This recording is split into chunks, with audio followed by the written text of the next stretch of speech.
Hi everyone, it's Suey here. Can you see the new thing that I have behind me?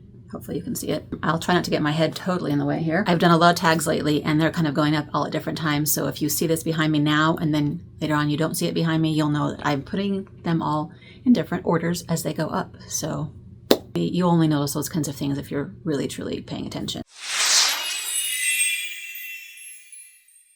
Here's a tag called the Childhood Books tag. It's an older tag created a long time ago by a channel called Fantastic Magical. And I was tagged recently by Andrew at Could Be Reading More, who is a newer booktuber that I have just become aware of when he tagged me. So welcome to BookTube, Andrew, and I will happily do this tag, although I feel like I may have done, if not this one very similar, probably back when I first started. And also many of these questions are included in a lot of other tags, so I feel like I am saying the same thing over and over again. But for people who maybe are new or haven't watched those, it's okay to just do it again. So the questions are, number one, were you a big reader as a child? I don't remember when I actually became a reader, but I feel like I was a big reader, yes. I have not a whole lot of memories of actually reading when I was younger than 12, because it was probably really picked up about the time I was 12, you know? I'm sure I was, because I have a lot of memories of going to the library at the elementary school and being very excited to pick out books there. So I must have been. I think I actually got to help in the library when I was in 6th grade, which was the coolest thing ever. The librarian was kind of mean. Yeah, I was a big reader. I'm pretty sure I was a big reader. As I became older, like teenage years, then it really kicked in. Did your parents read to you? If so, what? So I'm sure they did, but I can't really remember, you know? I think my mom did read, picked sort of a chapter book and read chapters to us at night, but I don't really remember what they were. Probably whatever was kind of the popular book at the time. While I was kind of laying around on the floor while she read a chapter every night, a chapter or two. First bookish memory. I don't know how old I was. I guess it could be my first, but it's probably just my strong one. Is the babysitter bringing us a book when she came to our house called Mr. Pine's Mixed Up Signs. And I got a hold of this beat up old copy at some point in my life because I never forgot this book. And I have no idea where this one came from. I just think I found it randomly at a thrift store or something. And I was like, oh my gosh, it's my book. Yeah, Mr. Pine's Mixed Up Signs by Leonard Kessler. I think he wrote other funny books too, right? Whoa, see, the cover is totally off. Mr. Pine made signs. He made signs that said stop. He made signs that said go. He made signs that said fast and signs that said slow. Mr. Pine made all the signs in Little Town. A town needs many signs. It needs signs for roads and streets and stores. Mr. Pine made them all for Little Town. He painted big signs. He painted little signs. He painted signs with words. He painted signs with pictures. Go this way, go that way. Signs that said, look out, a road will cross, slow down, hole in the road. Yes, Little Town had all the signs a town could need. And so it goes. The signs needed to be replaced because they got worn and old. And so the mayor went to Mr. Pine and said, will you make us new signs? And Mr. Pine said yes. And then when he got up to put the signs up one day, he couldn't find his glasses. And he looked everywhere and didn't see his glasses, but he said, oh, well, I will just go ahead and put the signs up. So then he put the signs up all in the wrong place, which I found hilarious as a kid, okay?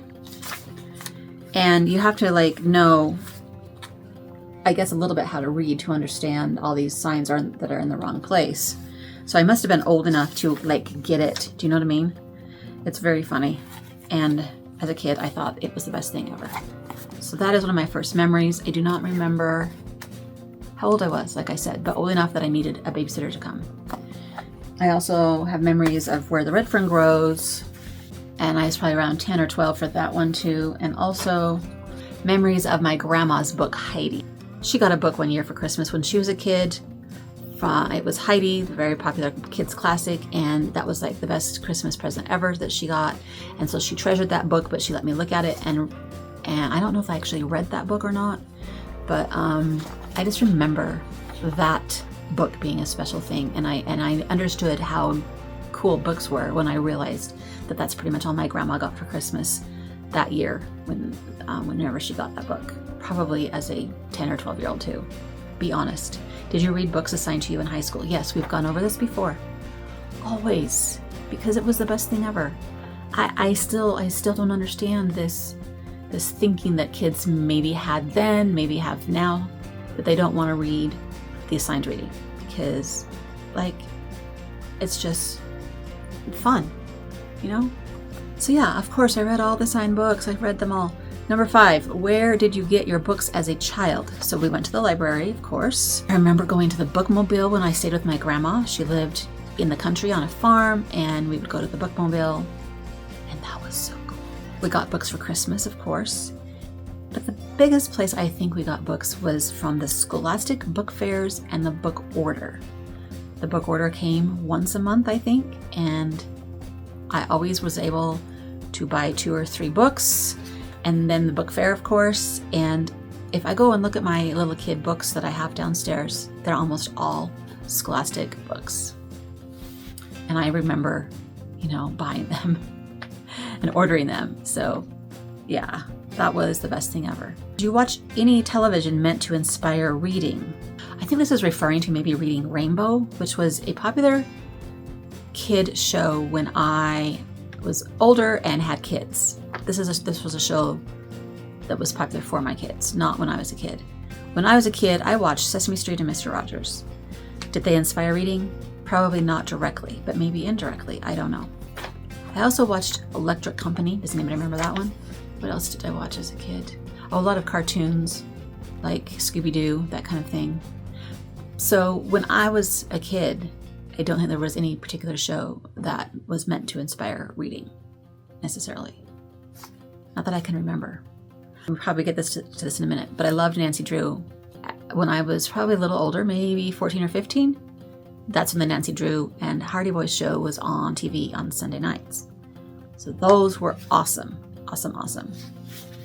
Did they inspire reading? Maybe. I don't know. Did people go out and read Nancy Drew after those shows? That hadn't already? I don't know. Number 7, what sort of genres or storylines did you like? I think I particularly liked real people stories, but I did like mysteries and that kind of thing when I was younger, a little more than I do now, probably. I don't remember being particularly into fantasy when I was a kid. And my favorite children's or picture books. So I mentioned Mr. Pine's Mixed Up Signs. I'm pretty sure I loved Dr. Seuss as a kid. One of my all-time favorites is The Grinch Who Stole Christmas. And then also Make Way for Ducklings. That one always got to me. But yeah, and I could probably think of more, but those ones come to my mind first. And then this one says favorite chapter or big kids books. So this one, I do not remember any chapter kind of books that are similar to what the kids have today for when I was that age. I'm sure there was something, but I do not remember what they were. Bobbsey Twins. I listed this for my favorite children's series, which is the last question. So maybe Bobbsey Twins and that kind of, I think like Ramona and those ones were probably popular when I was a kid. Maybe when I was a little older though, I can't remember. So maybe those ones are counted for that one. Yeah. And I've said this a gazillion times. My favorite was Little House on the Prairie books. The first book is called Little House in the Big Woods. And then the Nancy Drew series, of course. Then I realized there was such a thing as the Newbery Award when I was a little, later elementary school age. And one summer, my dad talked to his cousin who was a librarian and said, I need some recommendations for her. She likes to read. I don't know what to tell her to read. And so this dude, who I didn't really know, but he was my dad's cousin, wrote a list of books on this little piece of paper. And I went through them religiously. And they were pretty much all Newbery Award winners and honors from the 70s. That's the kind of stuff I read at that time. But my favorite will always be Little House. I don't know if I said anything different than I've said in other videos at all, but those are my childhood memories.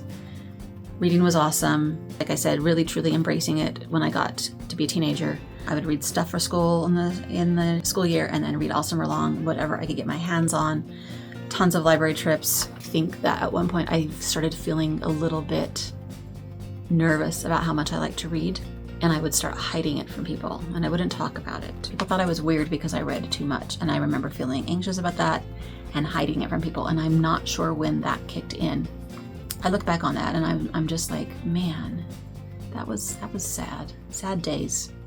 And then at one point I said, forget this. I'm going to embrace the reading passion that I have and stop hiding it. And the rest is history. Until next time, happy reading. Bye.